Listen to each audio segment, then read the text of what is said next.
Stage पे असहाबे कलम बैठे हैं, कौम के आबरू मिल्लत के भरम बैठे हैं।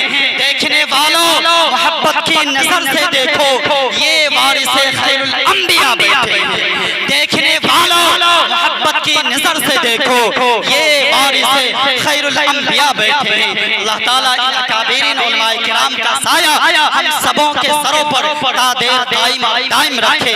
आइए बड़ी तेजी के साथ मुसाफत तय करते हुए बयान और खिताबत के मैदान में कदम रखते हैं। और इस वक्त में आवाज देने चला हूँ खतीब बाकमाल इल्म व अमल के महताब व आफताब हजरत अक़दस हजरत मुफ्ती नज़रुल इस्लाम साहब दामत बरकातुहुल आलिया हजरत का इस्तक़बाल खैर मक़दम इस शेर के साथ खिताबत मस्जिदों में ज़ीनते मेहराब व मिंबर है। जरा दो चार लोग कहिए सुभान अल्लाह। खिताबत मस्जिदों में ज़ीनते मेहराब व मिंबर है। खिताबत मार्गों में तीर है तलवार और खंजर है। खिताबत वजद में आए तो फिर हथियार बन जाए, कभी नेज़ा कभी खंजर कभी तलवार बन जाए। खिताबत की गुलफशानी मुसल्लम है ज़माने में, ये नज्जाशी के आगे जाफर तैयार बन जाए। मैं हजरत मुफ्ती नज़रुल इस्लाम साहब अपनी कीमती गुफ्तगू के साथ वबिही नस्तईन अम्मा बाद बिस्मिल्लाहिर्रहमानिर्रहीम क़ालन नबी सल्लल्लाहु अलैहि वसल्लम अन्निकाहु मिन सुन्नती व क़ाल फ़ी मौज़िन आख़र फ़मन रग़िब अन सुन्नती फ़लैसा मिन्नी। हज़रात मोहतरम, आपके दयार में मेरी हाज़री इससे पहले भी कई मरतबा आना हुआ है। हज़रत मौलाना शाकिर साहब के तवस्सुत से इस बार जो मेरी हाज़री हो रही है कारी पैगाम साहब के ज़रिए से माशाअल्लाह बहुत ही इत्मीनान और सुकून के साथ बैठे हैं। बस हम आपसे ये दरख्वास्त करेंगे कि जो भी बात आज के इस प्रोग्राम से आपके हवाले की जाए, इस उम्मीद के साथ बैठें कि हम सब उस पर अमल करने की कोशिश करेंगे। हज़रात मोहतरम, मैं बात शुरू करने से पहले सबसे पहले एक चीज़ को मैं समझाता हूँ। एक लफ्ज़ है निस्बत। किसी चीज़ की तरफ किसी की निस्बत करना। निस्बत लफ्ज़ को हम और आप जानते हैं। ये निस्बत जो लफ्ज़ है ये बहुत बेहतरीन लफ्ज़ है और निस्बत से शय बदल जाया करती है, चीज़ें बदल जाती है। हम सब जानते हैं, हम सबको पता है कि ईंट भट्टी के अंदर तैयार की जाती है। चिमनी भट्टी के अंदर हम सब जानते हैं ईंट को तैयार किया जाता है। एक भट्टी है जिसके अंदर ईंट तैयार किया गया है और उसी भट्टी से निकली हुई ईंट को सड़क बना दिया जाए और सड़क बना दिया जाता है तो फिर उस ईंट की कोई कदर और कीमत नहीं है, इसलिए कि वो बेकदर और बेकीमत ईंट है, उसकी कोई इज्जत नहीं है। उस पर हर तरह के लोग चल रहे हैं, इंसान भी चल रहे हैं, जानवर भी चल रहे हैं, पांव पैदल भी चल रहे हैं, चप्पल और जूते पहन के भी चल रहे हैं। सब लोग जिस तरीके से चाह रहे हैं उस ईंट को रौंद रहे हैं, वो बेकीमत है, बेकदर है, कोई अहमियत नहीं है। लेकिन अगर उसी भट्टी से निकली हुई ईंट का इस्तेमाल अगर मस्जिद के अंदर कर दिया जाए और मस्जिद की दीवार खड़ी कर दी जाए तो अब वो ईंट कद्र वाली हो जाती है, अब वो ईंट इज्जत वाली हो जाती है, अब उस ईंट की कीमत बढ़ जाती है। इसलिए अब उस पर कोई चप्पल पहनकर पांव को नहीं रख सकता है, कोई नापाक इंसान अब उस ईंट के ऊपर कदम नहीं रख सकता है। तो पता ये चला कि निस्बत एक बहुत बड़ी चीज है। आप जानते हैं, हम सबको पता है, लकड़ी से सामान तैयार किया जाता है। एक दरख्त है, उसी दरख्त की लकड़ी से एक हिस्से को जो है काट कर ये कुर्सी बनाई गई, ये कुर्सी तैयार किया गया।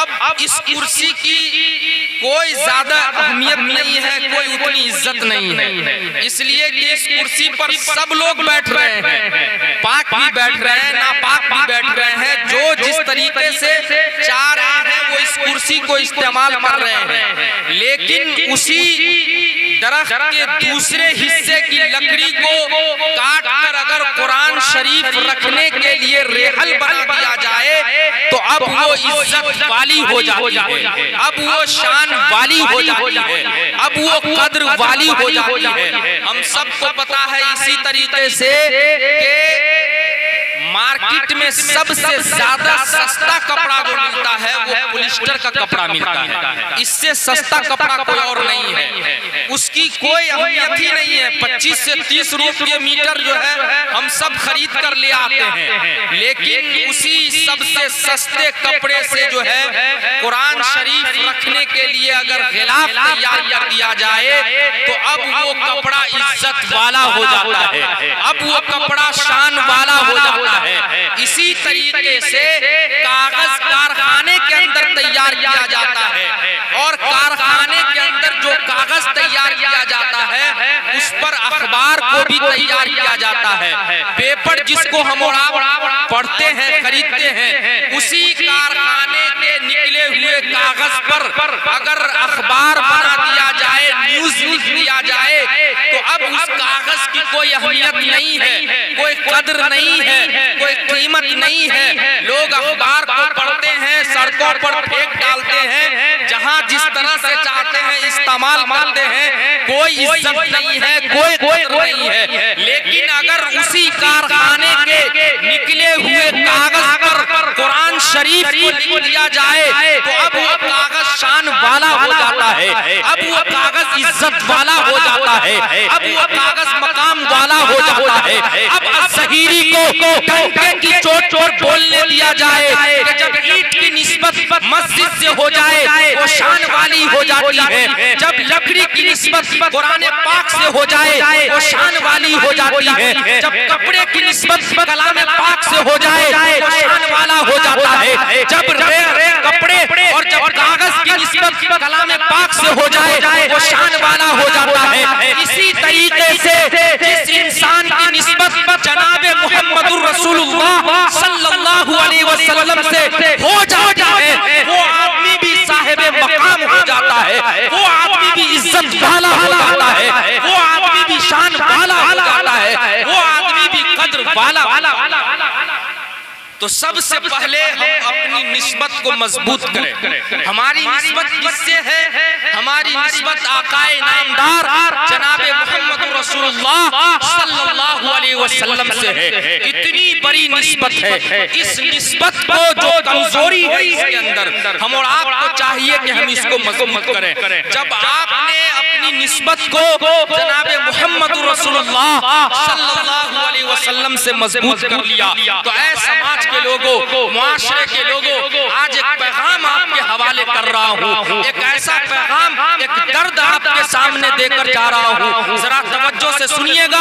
अल्लाह के नबी अलैहिस्सलातु वस्सलाम का इरशाद है, अल्लाह के नबी अलैहिस्सलातु वस्सलाम ने इरशाद फरमाया अन्निकाहु मिन सुन्नती वक़ाल फी मौज़िन आखर फमन रग़िबा अन सुन्नती फलैसा मिन्नी, कि निकाह मेरी सुन्नत है, निकाह मेरी सुन्नत है, जो इससे एराज करेगा, जो निकाह से मुंह फेरेगा वो हम में से नहीं नहीं है वो मुझ में से नहीं है। ऐ समाज के लोगों, हम सबको पता है, हम सब जानते हैं कि निकाह, ये शादी करना, ये ब्याह करना, ये निकाह करना जनाबे मोहम्मद रसूलुल्लाह सल्लल्लाहु अलैहि वसल्लम की सुन्नत है। हम सब निकाह करते हैं, हम सब शादी करते हैं, लेकिन समाज के लोगों, मुआशरे के लोगों, क्या हमने कभी गौर किया?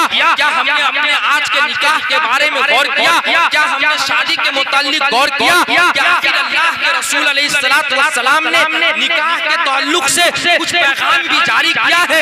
अल्लाह के रसूल अलैहिस्सलातु वस्सलाम ने हमें कुछ करने को भी कहा है? क्या हमने इस बारे में कभी सोचा कि हम जो शादी करते हैं, शादी के मुताल्लिक हुजूर का क्या फरमान है? शादी के मुताल्लिक हुजूर क्या कहे हैं? हुजूर की क्या बातें हैं? समाज के लोगों, हमने कभी गौर नहीं किया। हम शादियां तो करते हैं, हम निकाह तो करते हैं, हम ब्याह तो करते हैं, लेकिन हुजूर की बातों पर कभी गौर नहीं करते कि आखिर निकाह के ताल्लुक से, शादी ब्याह के ताल्लुक से हुजूर ने क्या कहा? हुजूर ने किस तरीके से शादी करने को कहा है? हुजूर ने किस तरीके से निकाह करने को कहा है? आज हमारा सारा मोहल्ला, हमारा मुआशरा, हमारा समाज जाहिल बना हुआ है। निकाह तो करते हैं, शादी तो करते हैं, लेकिन तरीका कौन सा है कुछ समझ में नहीं आता। हुजूर ने क्या तरीका दिया था कभी हमने गौर नहीं किया। हुजूर ने कौन सा सलीका दिया था? ऐ समाज के लोगों, हुजूर की तो बहुत सी बातें हैं। हमारे हुजूर अलैहिस्सलातु वस्सलाम ने शादी ब्याह के ताल्लुक से बहुत सारे पैगाम जारी किए, लेकिन मैं एक पैगाम आपके हवाले कर रहा हूँ। अल्लाह के रसूल अलैहिस्सलातु वस्सलाम ने क्या फरमाया, क्या कहा कि ऐ लोगों, जब शादी करने लगो, जब निकाह करने लगो, जब लड़की को देखने लगो, जब लड़के को देखने लगो, तो याद रखना, सारी चीजों को देखने के बावजूद, सारी चीजों को परखने के बावजूद, तुम सबसे पहले जिस चीज को मुकद्दम रखना, सबसे पहले जिस चीज को देखना, सबसे पहले जिस चीज को टटोलना, वो दीनदारी है, वो दीनदारी है, वो दीनदारी को देखना, वो दीनदारी को देखना। सबसे पहले ये देखना कि हम जिस घर से लड़की ले रहे हैं, जिस घर में लड़की दे रहे हैं, आखिर उस घर के लोग नमाजी है या नहीं है? उस घर के लोग अहकाम शरीयत के पाबंद है या नहीं है? उस घर के लोग कुरान की तिलावत के पाबंद है या नहीं है? ऐ समाज के लोगों, ये आज क्यों हो रहा है? आज सारा का सारा घर मैदान जंग बना हुआ है, पूरा घर मैदान जंग बना हुआ है। कभी फुर्सत मिले, कभी मोहलत मिले तो सोचिएगा, बैठ कर सोचिएगा कि शादी से पहले आखिर वो बेटा, शादी से पहले जिसकी तारीफ करते करते माँ बाप थकते नहीं है। एक बेटे, एक लड़के की जब तक शादी नहीं हुई रहती है, उसी बेटे की तारीफ माँ बाप जगह जगह करते रहते हैं। उसकी खूबी गिनाते गिनाते माँ बाप थकते नहीं है। लेकिन फिर ऐसा क्यों हो रहा है कि शादी के बाद वही माँ बाप उसी बेटे के नुक्स बयान कर रहे हैं, वही माँ बाप शादी के फौरन बाद उसी बेटे की कमी को बयान कर रहे हैं। समाज के लोगों, हमने कहाँ गलती की है? हमने फरमाने मुस्तफा को छोड़ दिया। अल्लाह के रसूल ने जो पैगाम दिया था, हमने उससे मुंह फेर लिया।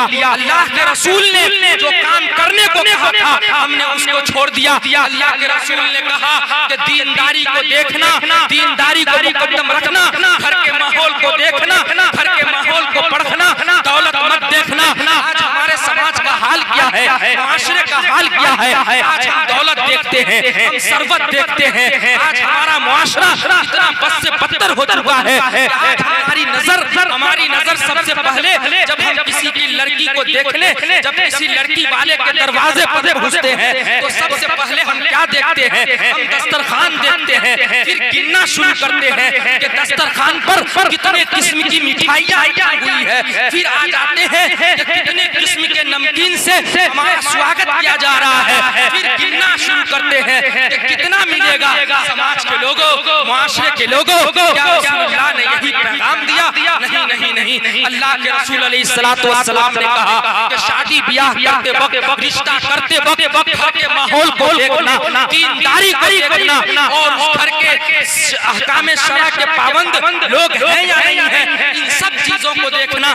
लेकिन आज हमारा मुआशरा, आज हमारा समाज इन सब चीजों से जाहिल है, इन सब चीजों को पीछे छोड़ दिया। समाज के लोगों, मुआशरे के लोगों, जरा गौर तो करें, जरा समझे तो सही कि जब अल्लाह के रसूल की ये बात सहाबा के दरमियान में पहुंची है तो सहाबे कराम ने हुजूर की बातों पर किस तरीके से अमल किया है, सहाबे कराम ने हुजूर के बातों और हुजूर के पैगाम को किस तरीके से सीने से लगाया है। समाज के लोगों, आज हमें भी जरूरत है कि जिस तरीके से सहाबा ने हुजूर की बातों पर अमल किया था, आज हमें भी जरूरत है हम उसी तरीके से अमल करें। सहाबा ने किस तरीके से अमल किया? एक सहाबी रसूल है हजरत अब्दुल्लाह बिन मसूद रजी अल्लाह ताला अन्हु, अल्लाह अल्लाह, हजरत अब्दुल्लाह बिन मसूद रजी अल्लाह ताला अन्हु तक हुजूर की ये बात पहुंच चुकी है कि शादी ब्याह करते वक्त सबसे पहले दीनदारी को मुकद्दम रखना, सबसे पहले दीनदारी को देखना।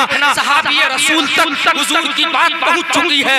जब हुजूर की बात सहाबी रसूल तक पहुंचती है, एक सहाबी रसूल मक्का की सरजमीन पर है, हजरत अब्दुल्लाह बिन मसूद, हजरत अब्दुल्लाह बिन मसूद इतने बड़े सहाबी हैं, अल्लाह तबारक व तआला ने इतना बड़ा मालदार बनाया है, इतने मालो सर से नवाजा था कि हजरत अब्दुल्लाह बिन मसूद का तिजारत जो है लोकल मंडी में नहीं बल्कि पूरे दुनिया के आलमी मंडी में जाना जाता था। इतने बड़े बड़े माल सहाबी हैं, इतने बड़े सहाबी हैं, इतने सारे खजाना घर के अंदर मौजूद हैं, इतने बड़े बिजनेसमैन सहाबी हैं हजरत अब्दुल्लाह बिन मसूद। लेकिन हजरत अब्दुल्लाह बिन मसूद जब हुजूर का पैगाम पहुंचा है, जब हुजूर की बात पहुंची है कि रिश्ता करते वक्त दीनदारी को देखना, दीनदारी को कदम रखना और सबसे पहले इन्हीं चीजों को फौकियत देना, सारी चीजों को पीछे छोड़ देना।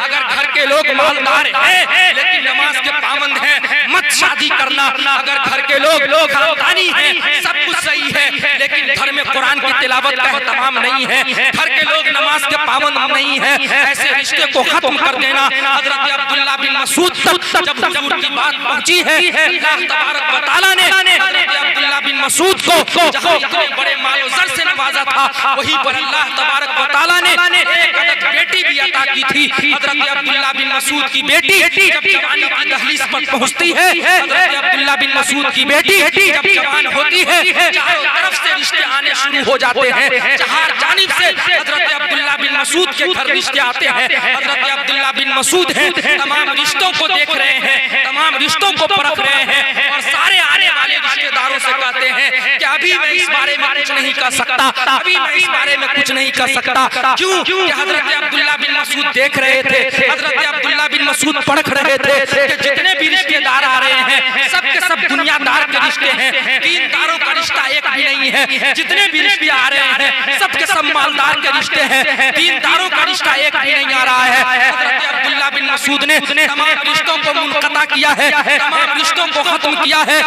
अल्लाह एक ऐसा वक्त आया, हजरत अब्दुल्लाह बिन मसूद मस्जिद के अंदर नमाज पढ़ने के लिए तशरीफ ले गए हैं। जब नमाज पढ़ के बाहर आने लगते हैं, मस्जिद के सहन में हजरत अब्दुल्लाह बिन मसूद खड़े हैं। हजरत अब्दुल्लाह बिन मसूद की नजर सामने पड़ती है, हजरत अब्दुल्लाह बिन मसूद ने देखा कि सामने से एक नौजवान आ रहा है, नौजवान को इस तरीके का आ रहा है, उसके बदन पर सही कपड़े नहीं है, पेट के अंदर सही दाने नहीं है, पांव जमीन पर लड़खड़ा रहा है। वो नौजवान अपने फटे पुराने कपड़े में चलता हुआ नजर आ रहा है। हजरत अब्दुल्लाह बिन मसूद मस्जिद के सहन में खड़े हो जाते हैं, देखने लगते हैं कि ये नौजवान कहां से आ रहा है, ये नौजवान क्या करने आ रहा है, आखिर ये नौजवान कौन है। हजरत अब्दुल्लाह बिन मसूद हैं, सहन के अंदर खड़े हैं।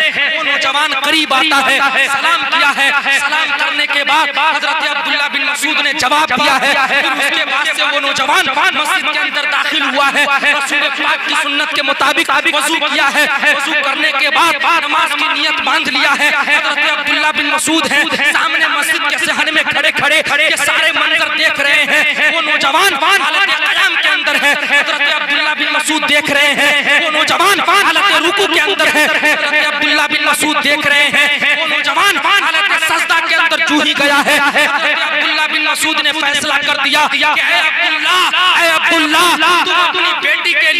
तुम अपनी बेटी के लिए जिस तरह का नौजवान तुझे तलाश है, तुम अपनी बेटी के लिए जैसा लड़का तलाश करते हो, वो लड़का कहीं और नहीं है, वो जवान कहीं और नहीं है, बल्कि वो जवान और वो लड़का कहीं वो लड़का है जो तुम्हारे सामने करता हुआ नजर आ रहा है। हजरत अब्दुल्ला बिन मसूद हैं, खड़े हो जाते हैं। जब वो नौजवान सलाम फेरा है, नमाज से फारिग हुआ है, हजरत अब्दुल्ला बिन मसूद हैं उस नौजवान के करीब गया है। करीब जाने के बाद उस नौजवान से सवाल किया है, ऐ नौजवान तू कहाँ का रहने वाला है? बता तेरे पास मालो दौलत है, बता तेरे पास घर है, बता तेरे रहने को कुछ है? उस नौजवान ने कहा कि नहीं नहीं नहीं, मेरे पास कुछ भी नहीं है, मेरे पास घर भी नहीं है, न मेरे पास सही खाने को दाने हैं। मैं खुदा के पीछे हुए फर्श पर और खुदा के तने हुए अर्श के नीचे मैं यूं ही जिंदगी गुजार रहा हूँ। मेरे पास कुछ भी नहीं है, रहने को घर मकान भी नहीं है। इतना सुनना था कि हज़रत अब्दुल्ला बिन मसूद ने कहा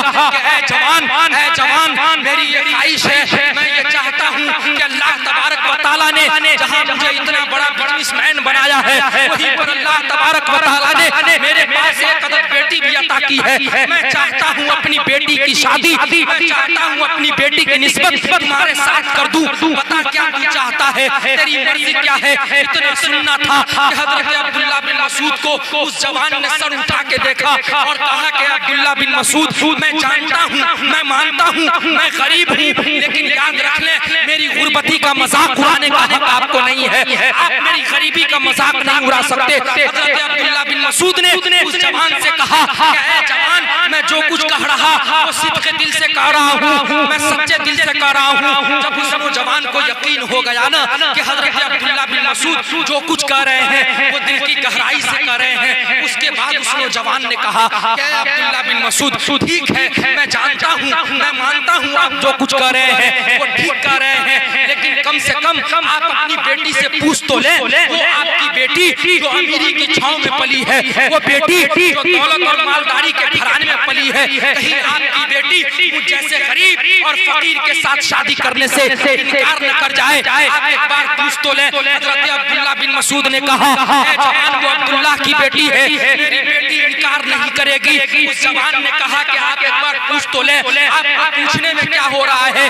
कहीं मुझ जैसे गरीब के साथ, कहीं मुझ जैसे फकीर के साथ आपकी बेटी रहने को इनकार कर जाए। इतना सुनना था कि हजरत अब्दुल्ला बिन मसूद ने उस नौजवान को साथ लिया है, अपने घर के कमरे में बैठाया है। हजरत अब्दुल्ला बिन मसूद है अपनी बेटी के पास गया है, जाने के बाद अपनी बेटी से कहा, ऐ मेरी बेटी, आज मैंने तुम्हारे लिए एक जवान को पसंद किया है, आज मैंने तुम्हारे लिए एक जोड़े को तलाश किया है। मैं ये चाहता हूँ कि अपनी नजरों से देख लो, अगर वो तुझे कबूल है, अगर वो तुझे पसंद है तो तुम्हारी निस्बत हम तुम उसके साथ कर देंगे, लेकिन अगर वो पसंद नहीं है तो फिर हम कहीं और देखेंगे। इतना सुनना था कि हज़रत अब्दुल्ला बिन मसूद की बेटी कहने लगती है, ऐ मेरे बाबा जान, आज आपने मुझसे ये कैसी बातें पूछ ली? ऐ मेरे बाबा जान, ये आपकी बेटी है, ये अब्दुल्ला की बेटी है, याद रख ले, ये अब्दुल्ला की बेटी आपकी बेटी है। आप अगर मेरे हक में किसी अंधे को कबूल करते हैं, आप अगर मेरे हक में किसी लंगड़े को कबूल करते हैं, आपकी बेटी आपके हुक्मों के खिलाफ वर्जी नहीं करेगी। इतना सुनना था कि हज़रत अब्दुल्ला बिन मसूद कमरे से निकलते हैं, उस जवान के पास गया है और उस जवान से जाकर कहा है, ऐ जवान बता, अब तू चाहता क्या है, तेरी मर्जी क्या है? उस जवान ने सर को खम कर दिया है, सर तस्लीम कर लिया है। हज़रत अब्दुल्ला बिन मसूद ने रसूल पाक सल्लल्लाहु अलैहि वसल्लम की सुन्नतों पर अमल करते हुए अपनी बेटी की शादी उस गरीब और फकीर के नौजवान के साथ कर देते हैं। ऐ समाज के लोगों, ऐ माशरे के लोगों, आज हमें भी जरूरत है, हम जब अपने बेटे की शादी करने लगे, हम जिस घर में लड़की से ले रहे हो, जिस घर में लड़की दे रहे हो, आज हमें भी जरूरत है हम दौलत न देखें बल्कि रसूलुल्लाह के दीन को देख ले, तो फिर याद रखना हमारी नस्लें शादो आबाद रहेंगी। लेकिन आज हम क्या देखते हैं? आज दौलत देखते हैं, आज सरबत देखते हैं।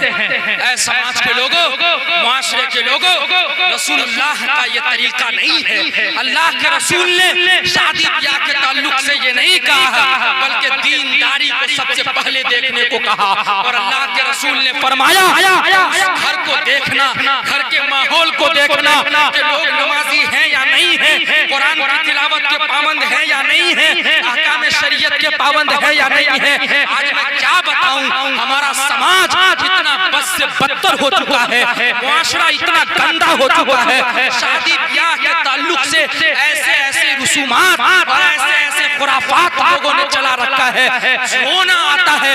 ऐ समाज के लोगों, रसूलुल्लाह का ये तरीका नहीं था, अल्लाह के रसूल ने ये तरीका नहीं बताया है। आज समाज का हाल ये है, आज मैं क्या बताऊं, आज मुसलमानों की शादी का जो है, अभी बोलते हैं ना, गैर मुस्लिमों के अंदर के शादी का लगन चला हुआ है, मौसम चला हुआ है। आज मुसलमानों, अभी बकरीद के बाद से मुसलमानों के अंदर भी शादी का लगन चला हुआ है। रोजाना रोजाना हर मोहल्ले के अंदर शादी है, लेकिन अफसोस अफसोस अफसोस होता है उन शादियों को देख करके।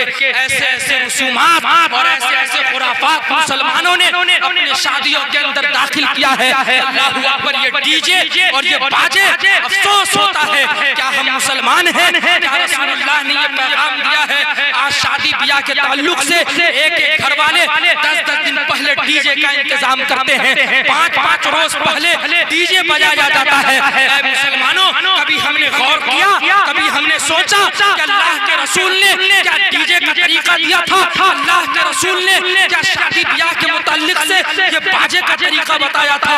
समाज इतना गंदा हो चुका है, माशरा इतना गंदा हो चुका है, लोगों का जहन इतने पाप आ चुके हैं कि आज़ानें हो रही हैं, डीजे और बाजे बज रहे हैं, आज़ानें हो रही हैं, ज़ोहर की आज़ान हो रही है, लेकिन डीजे मोहल्ले का बंद नहीं हो रहा है। लोग जमात के लिए खड़े हैं, ज़ोहर की जमात हो रही है, लेकिन डीजे बंद नहीं हो रहा है। असर की नमाज हो रही है, इशा की नमाज हो रही है, उलमा जा रहे हैं, बड़े लोग आ रहे हैं, आलिम आ रहे हैं, लेकिन डीजे और गाने बंद नहीं हो रहे हैं। ऐ समाज के लोगों, ऐ मुआशरे के लोगों, कलेजे पर हाथ रखिए, भला ये हमारे इलाके का हाल नहीं है, हमारे समाज का हाल नहीं है। हम कहाँ जा रहे हैं, हम क्या कर रहे हैं? ऐ समाज के लोगों, ये जहेज का तसव्वुर, अरे ये तो बहुत दूर की बात है। पूरी दुनिया के मुफ्ती बोलते बोलते थक गए, मुफ्तियों के कलम फलम्बा देते देते खुश्क हो गए कि जहेज लेना हराम है, हराम है, इसको तो दरकिनार करे थोड़ी देर के लिए। जहेज तो सिरे से हराम है, लेकिन जहेज के अलावा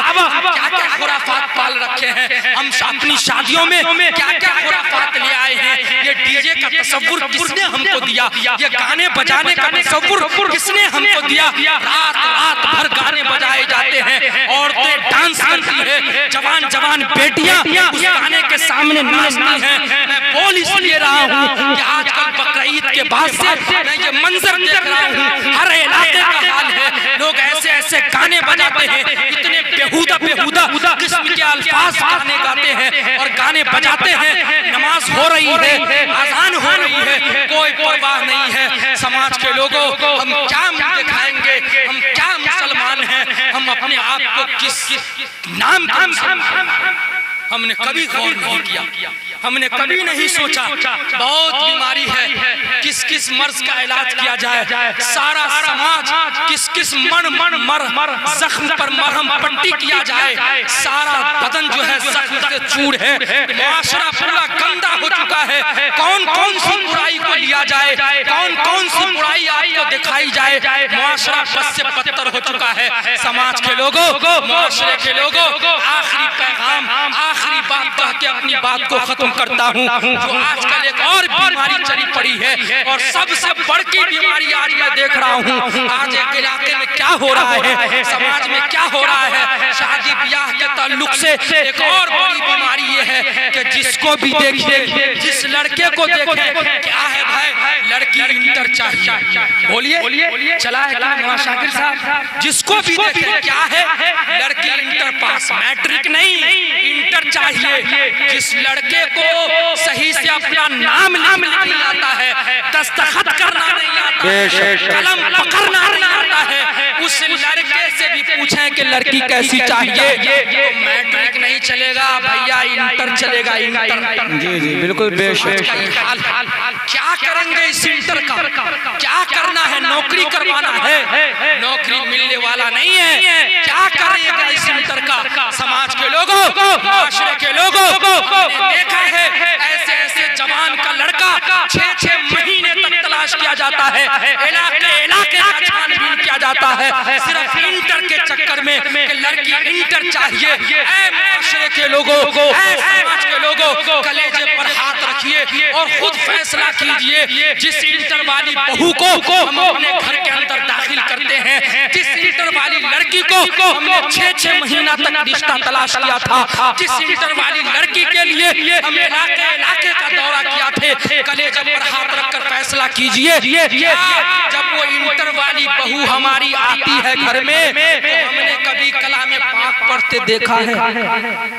कलेजे पर हाथ रखकर फैसला कीजिए। जो इंटर वाली बहू हमारे घर आती है, हमने कभी कुरान पढ़ते देखा है? हमने नमाज पढ़ते देखा है? क्या कर, नमाज नहीं है, कुरान नहीं है, क्या करेंगे इस इंटर का लेकर? मुसलमानों, इंटर के चक्कर में ना जाइए, बल्कि ऐसी लड़की को घर के अंदर दाखिल कीजिए, ऐसी दुल्हन और ऐसी बहू को देखिए जो नमाज की पाबंद हो, जो कुरान की तिलावत की पाबंद हो।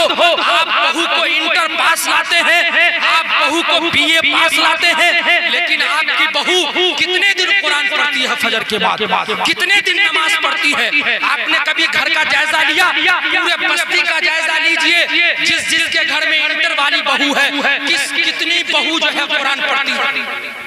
अंदाजा लगाइए पूरे घर का। जिसके घर में बीए पास और इंटर पास लड़की है, कितने नमाज की पाबंद है?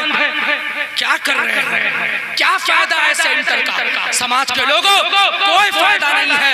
आज तो ऐसी लड़की, ऐसी इंटर पास और बीए पास लड़की मौजूद है, खुदा की कसम कलेजे पर हाथ रखकर बताता हूँ, जिसको बिस्मिल्लाह तक आप उसके लिए 6 महीना तक रिश्ता तलाश करते हैं, आप सब कुछ को दरकिनार करते हैं। जिसको बिस्मिल्लाह याद है, कुरान याद है, ये नहीं चाहिए, बस लड़की बीए पास चाहिए। उस बीए के लड़की को बिस्मिल्लाह तक याद नहीं है, पहला कलमा तक याद नहीं है। अरे वो बहू जिसको आपने बेटे के लिए तलाश किया है, उसको बिस्मिल्लाह तक याद नहीं है।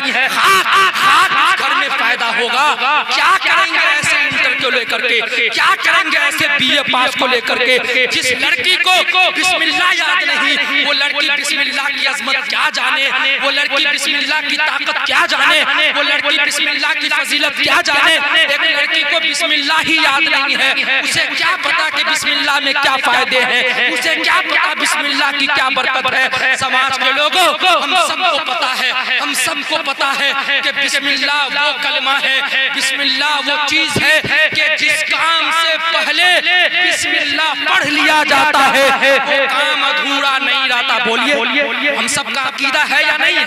अरे जिस काम से पहले बिस्मिल्लाह पढ़ लिया जाए, वो काम अधूरा नहीं रहता है, ये हम सबका अकीदा है।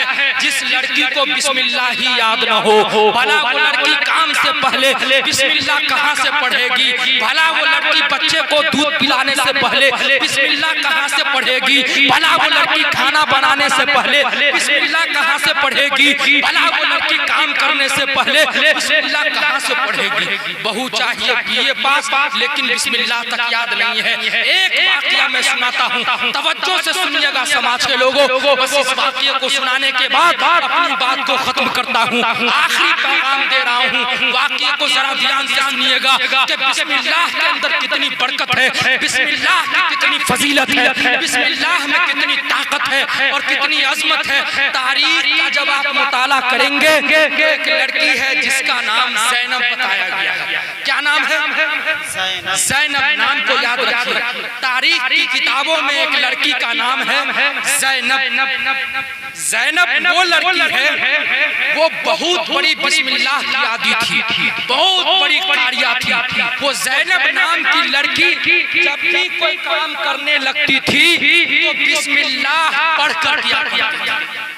बिस्मिल्लाह से पहले कोई काम नहीं करती, बहुत बड़ी बिस्मिल्लाह की आदी थी। ज़ैनब के घर के बगल में गैर मुस्लिम का घर था। उस गैर मुस्लिम की बेटी ज़ैनब की सहेली थी। वो गैर मुस्लिम की बेटी ज़ैनब के घर रोजाना आया जाया करती थी। काफी दिन के बाद उस गैर मुस्लिम की बेटी ने कहा कि बहन, हम काफी दिनों से देखते हैं कि तुम जब भी कोई काम करती हो तो तुम्हारे दोनों होंठ हिलते। तुम क्या पढ़ती हो? ऐसा लगता है तुम कुछ पढ़ती हो। ज़ैनब ने कहा कि मेरी बहन, हम बिस्मिल्लाहिर्रहमानिर्रहीम पढ़कर काम शुरू करते हैं। उस बेटी ने कहा गैर मुस्लिम की कि इससे क्या होता है? कहा कि इससे ये होता है कि जो काम किया जाता है और पहले पढ़ लिया जाता है वो काम अधूरा नहीं रहता। उस बेटी ने कहा ऐसी बात है? कहा कि हाँ ऐसी बात है। कहा कि फिर हमको भी याद करा दो, हम भी पढ़ेंगे। वो गैर मुस्लिम की बेटी बिस्मिल्लाह याद कर लेती है और वो गैर मुस्लिम बेटी का बाप एक पंडित था। बिस्मिल्लाह याद करके वो बेटी जाती है, अपने घर गई है, कोई काम कर रही है, बिस्मिल्लाह पढ़ रही है। धीरे धीरे बिस्मिल्लाह पर यकीन पुख्ता हो गया। धीरे धीरे बिस्मिल्लाह की अज़मत उस गैर मुस्लिम की बेटी के दिल दिमाग में बैठ गया। वो बेटी बिस्मिल्लाह की आदी बन गई। वो बेटी गैर मुस्लिम की बिस्मिल्लाह पढ़ने लगी। 1-2 महीने के बाद उसकी माँ ने देख लिया और कहा कि बेटी ये इस घर में चलने वाला नहीं है। ये जो तुम कलमा पढ़ रही हो ये मुसलमानों का कलमा है, मुस्लिमों का कलमा है। इससे रुक जाओ, इससे बाज आ जाओ, नहीं तो तुम्हारे बाप को पता चलेगा तुम्हारा बाप एक पंडित है, तुम्हारा बाप मार डालेगा। ये तुमको पता है तुम क्या पढ़ रही हो? ये इस घर में पंडित के घर में मुसलमानों का कलमा पढ़ती हो, ज्यादा दिन तक नहीं चलने वाला। लेकिन उस बेटी के दिल में बिस्मिल्लाह की अज़मत बैठ गई है, बिस्मिल्लाह का यकीन बैठ गया है। वो बेटी जब भी कोई काम करती है बिस्मिल्लाह पढ़ के करती है। माँ आजिज़ आकर के और उसके बाप से अपने शौहर से शिकायत किया, कहा कि ऐ मेरे शौहर, आपको पता है आपकी बेटी क्या गुल खिला रही है? कहा क्या बात है? कहा कि आपकी बेटी मुसलमानों का कलमा पढ़ती है। आपकी बेटी वो जो बगल के घर जाया करती थी वहाँ से मुसलमानों का कलमा सीख ली है। आपकी बेटी जब भी कोई काम करती है मुसलमानों का कलमा पढ़कर करती है। बेटी को पढ़ाई के घर जाना है। आपको पता है जब बेटी कल को दूसरे घर जाएगी, जब वहाँ का माहौल हिंदुआना होगा, जब उस घर के सारे लोग पंडित होंगे तो बेटी को देख करके क्या कहेंगे? बेटी हमारी तो नाक कट जाएगी, हम दिखाने के लायक न रहेंगे। इसलिए बेटी को बिस्मिल्लाह पढ़ने से रोका जाए, बेटी को बिस्मिल्लाह पढ़ने से छुड़ाया जाए। बाप ने बेटी को बड़े लाड से समझाया है, बड़े प्यार से समझाया है, मेरी बेटी तुमको कल को दूसरे को घर जाना है, ये जो बिस्मिल्लाह पढ़ती हो इसको छोड़ दो, इससे रुक जाओ। तुम जब शादी करके दूसरे के घर जाओगी वो माहौल दूसरा होगा, वो घराना दूसरा होगा, हम मुंह दिखाने के लायक न रहेंगे। लेकिन बाहर बिस्मिल्लाह की अज़मत बाप ने भी समझाया है, बाप ने भी मना किया है, लेकिन बेटी रुकने को तैयार नहीं है। इतना सुनना था कि बाप ने एक दिन मशवरा किया कि ऐसा किया जाए कि इसकी शादी कर दी जाए। जब शादी हो जाएगी, जब पढ़ाई के घर जाएगी, जब वहाँ का माहौल अलग होगा, जब वहाँ का माहौल दूसरा होगा, उस माहौल में ढल जाएगी, वहाँ बिस्मिल्लाह नहीं पढ़ेगी, अलबत्ता उसकी शादी हो जाती है। शादी होती है, बेटी की रुखसती हो रही है। रुखसती के लिए डोली के अंदर वो गैर मुस्लिम की बेटी पहला कदम रखती है, पढ़ती है बिस्मिल्लाहिर्रहमानिर्रहीम। वो अपने ससुराल के अंदर उतरती है, पहला पाँव नीचे उतारती है, पढ़ती है बिस्मिल्लाहिर्रहमानिर्रहीम। कुछ दिन तक ससुराल का माहौल बहुत अच्छा चलता रहा, बड़ा खुशगवार रहा। लेकिन कुछ दिन के बाद सास ने भी देख लिया, सास ने भी परख लिया कि ये जो मेरी बहू है ये मुसलमानों का कलमा पढ़ती है, ये मुस्लिमों का कलमा पढ़ती है। सास ने बहू को समझाया है, बहू ये तुम क्या पढ़ रही हो? ये तो मुसलमानों का कलमा है, इस कलमे को पढ़ना बंद कर दो, ये कलमा इस घर में चलने वाला नहीं है। लेकिन बाहर बिस्मिल्लाह की अज़मत सास ने भी समझाने की कोशिश की है, लेकिन जितना समझाया गया है, जितना दबाया गया है, उस बेटी का यकीन बिस्मिल्लाह पर पुख्ता होता गया है। सास ने आजिज़ आकर अपने उस लड़की के ससुर यानी अपने शौहर से कहा कि अरे मियां, आपने कहा था बहू नहीं चांद का टुकड़ा लाया हूँ, आपने कहा था कि ऐसी लड़की लाया हूँ जो पूरे इलाके में नहीं है। मियां आपको पता है आपकी बहू क्या गुल खिला रही रही है। कहा क्या हुआ? कहा कि अरे आपकी बहू मुस्लिमों का कलमा पढ़ती है, मुसलमानों वाला कलमा पढ़ती है, इसको मना किया जाए, इसको रोका जाए, नहीं तो कल को इलाके में बात अगर फैल गई तो हम मुंह दिखाने के लायक न रहेंगे, हम चेहरा दिखाने के लायक न रहेंगे कि फला घर की पंडित की बहू मुसलमानों का कलमा पढ़ती है, इसलिए मना किया जाए। आखिर ससुर ने भी आजीज आकर मना किया है। ससुर एक रोज जो है आजीज आकर के उस लड़की के शौहर से कहा कि बेटा एक बात याद रख, बेटा एक वादा कर मुझसे, वो जो तेरी बीवी है ना, वो तेरी बीवी मुसलमानों के घराने से आई है, उसका पड़ोसी मुसलमान था, तेरी बीवी मुसलमानों का कलमा पढ़ती है, अपनी बीवी को कलमा पढ़ने से रोक दे। बेटे ने अहद किया है, क्या है मेरे बाबा जान, हम कलमा पढ़ने से छोड़ा देंगे, आप परेशान न हो, आप न घबराएं। बाप ने जब कहा है तो शौहर अपनी बीवी के पास गया है, बीवी को बड़े लाड से समझाया है, बड़े प्यार से समझाया है, मेरी बीवी ये जो तुम बिस्मिल्लाह कहती हो ये मुसलमानों का कलमा है, ये मुस्लिमों का कलमा है, इस कलमा को पढ़ना छोड़ दो, इसको बंद कर दो। लेकिन शौहर ने भी समझाया है, लेकिन वो बेटी बिस्मिल्लाह पढ़ना तर्क नहीं करती है। आखिरकार शौहर को गुस्सा आया, शौहर ने एक अपनी बीवी पर जुल्म करना शुरू किया, जुल्म करते करते अपनी बीवी को मारा है, पीटा है। आखिरकार वो शौहर एक डंडा उठाता है और एक डंडा ऐसा मारता है कि सर फट जाता है, सर से खून का फव्वारा जारी होता है। अब वो शौहर अपने आप में खुश हो रहा था कि अब बिस्मिल्लाह करना बंद कर देगी, अब बिस्मिल्लाह करना छोड़ देगी, लेकिन बाहर बिस्मिल्लाह की अजमत। उस लड़की को प्यास लगती है, वो बेटी उसी आलम में पानी के पास जाती है, पानी का कटोरा लेती है, लब के करीब करती है और शेरे लब लगाकर बोलती है बिस्मिल्लाहिर्रहमानिर्रहीम और पानी पीना शुरू करती है। वो शौहर अपने हाथ से डंडे को पटकता है, बाप के पास दौड़ता है, ऐ मेरे बाबा जान अब मुझसे ज्यादा जुल्म न होगा, मैंने मारा है, मैंने पीटा है, सर फाड़ दिया, खून का फव्वारा जारी है, लेकिन बिस्मिल्लाह छोड़ने को तैयार नहीं है, बिस्मिल्लाह की फजीलत बंद नहीं कर रही है। अब सारे घर के लोग परेशान, क्या किया जाए, क्या हो, कैसे छुड़ाया जाए बिस्मिल्लाह पढ़ना। आखिरकार सास ससुर ने उसके मशवरा किया कि ऐसा किया जाए कि जलाकर मार दिया जाए। ससुर ने कहा कि नहीं नहीं नहीं, दुनिया तरक्की कर चुकी है, बहू को अगर जलाकर मारेंगे तो रिपोर्ट के अंदर ये बात आएगी कि जलाकर मारा गया है, हम लोग जेल जा सकते हैं। कहा कि जहर देकर मार दिया जाए, कहा कि नहीं, साइंस बहुत डॉक्टरी रिपोर्ट तरक्की कर चुकी है, हम उसमें भी जेल जा सकते हैं। आखिरकार ससुर ने एक रोज ये फैसला किया कि हमारी नजर में एक बहुत बड़ा सपेड़ा है, उसके पास एक से बढ़कर एक सांप है। सपेरा को जाकर के कहते हैं कि तुम एक दिन के लिए, बस एक दिन के लिए मेरे घर के अंदर तुम्हारे पास जो सबसे ज्यादा जहरीला सांप है उस सांप को छोड़ दो।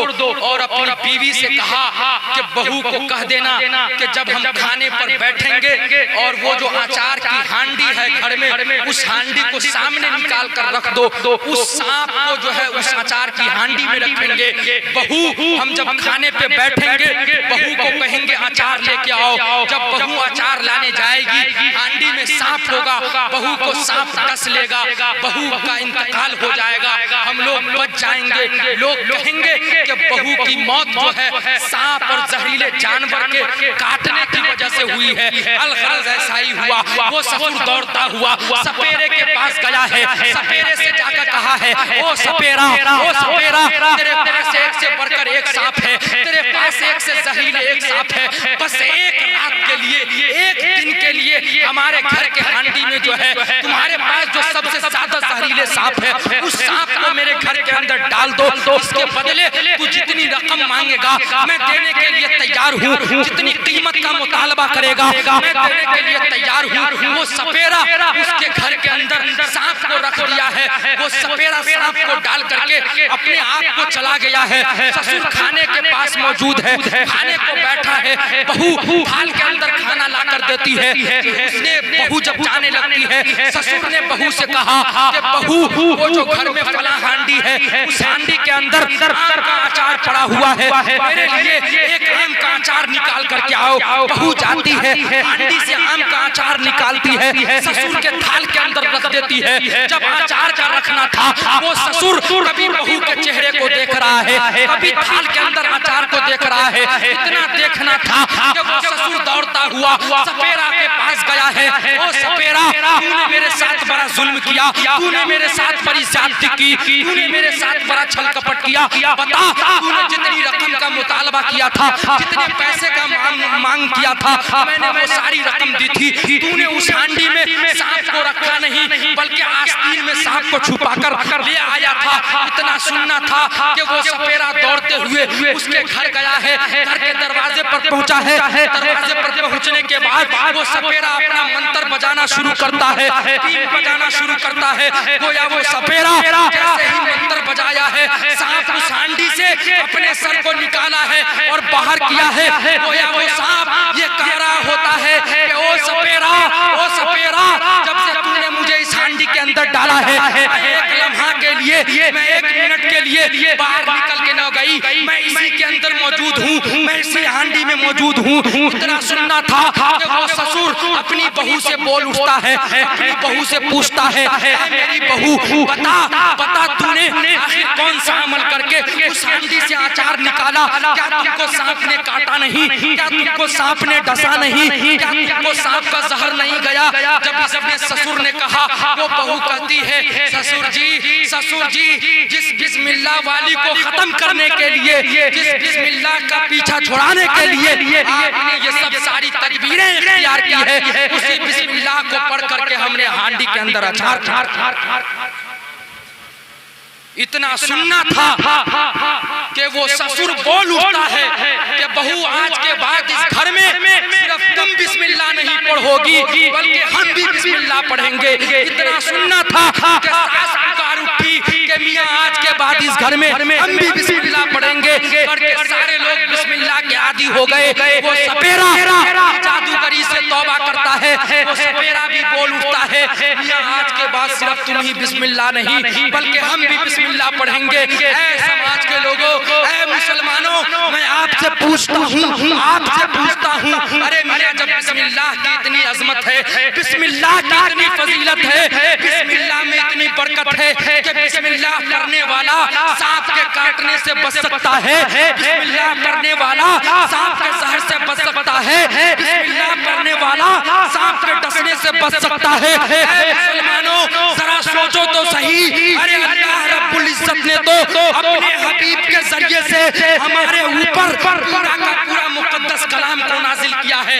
बताओ तो सही, अगर एक मुसलमान सिद्ध के दिल से कुरान की बातों पर अमल करने वाला हो जाए, तो क्या वो मुसलमान कभी रुस्वा हो सकता है? अगर एक मुसलमान कुरान की बातों पर चलने लगे, तो क्या वो मुसलमान कभी जलीलो खार हो सकता है? शायर ने कहा था, वो मुअज़्ज़ज़ थे ज़माने में मुसलमान होकर, वो मुअज़्ज़ज़ थे ज़माने में मुसलमान होकर, और हार हुए तारीख़ कुरान। बहू चाहिए मैट्रिक पास, बहू चाहिए इंटर पास, लेकिन बिस्मिल्लाह की फजीलत नहीं पता, बिस्मिल्लाह नहीं मालूम। समाज के लोगों, माशरे के लोगों, इन सब रस्मों को खत्म करें और ऐसी लड़की को अपने इलाके में लाएं, ऐसी बहू को अपने घर के अंदर लाएं जो लड़की कुरान की तिलावत के पाबंद हो। अगर बीए की डिग्री नहीं है, कोई बात नहीं है, इंटर की डिग्री नहीं है, कोई बात नहीं है, अगर वो लड़की कुरान की पाबंद है, अगर वो लड़की नमाज की पाबंद है, आप ऐसी लड़की को लाएं, ऐसी लड़की को घर में जगह दें। इंशाअल्लाह इससे हमारा सारा का सारा समाज रोशन होगा, मोहल्ला रोशन होगा, खानदान रोशन होगा, घर रोशन होगा, इलाका रोशन होगा। जो बच्चे पैदा होंगे वो बच्चे वक्त के मुत्तकी पैदा होंगे, आलिम रब्बानी पैदा होंगे। मुआशरे का क्या हाल बताऊं, मुआशरा इतना गंदा हो चुका है। कितनी बहुएं तो ऐसी हैं, कितनी लड़कियां ऐसी हैं कि कहती हैं रख दो कुरान शरीफ को ताक पर रख दो, कुरान शरीफ को ताक पर रख दो। जब नाती और नतनी आए, जब बेटे बेटी पैदा हो वही लोग पढ़ेगा, जब वही बेटे बेटी जो है आपके इमाम साहब के पास, मौलाना साहब के पास जब सुबह सुबह बच्चा जब कुरान शरीफ को लेकर पहुंचता है, अरे क्या बात है, इस पर इतने धूल गर्द क्यों पड़े हुए हैं, क्यों इतने मिट्टी पड़े हुए हैं? तो वो बेटा बोलता है छोटा सा के मौलाना साहब, आपको पता नहीं है, इस कुरान शरीफ को हमारे नाना ने हमारी अम्मी को जहेज में दिया था, ये पहली बार आपके पास। बच्चा बोलता है कि हमारे नाना ने हमारी अम्मी को पहली बार दिया था, ये पहली बार खुला है, इसीलिए ये गर्द मिट्टी है। समाज के लोगों, माशरे के लोगों, इन सब रस्मों को खत्म करें, इलाके को पाक बनाएं और शादी की महफिल में शादी की तरह करें, डीजे और बाजे को खत्म करें, नाच गाने को खत्म करें, ये इंटर पास और मैट्रिक पास बहू के रवैये को खत्म करें और ऐसी बहू को तलाश करें जो कुरान की तिलावत की पाबंद हो, नमाज की तिलावत के पाबंद हो, इससे हमारा समाज रोशन होगा। अल्लाह तबारक व तआला से दुआ करें, खुदावंद कुद्दूस कहने सुनने से ज्यादा अमल करने की तौफीक अता फरमाए।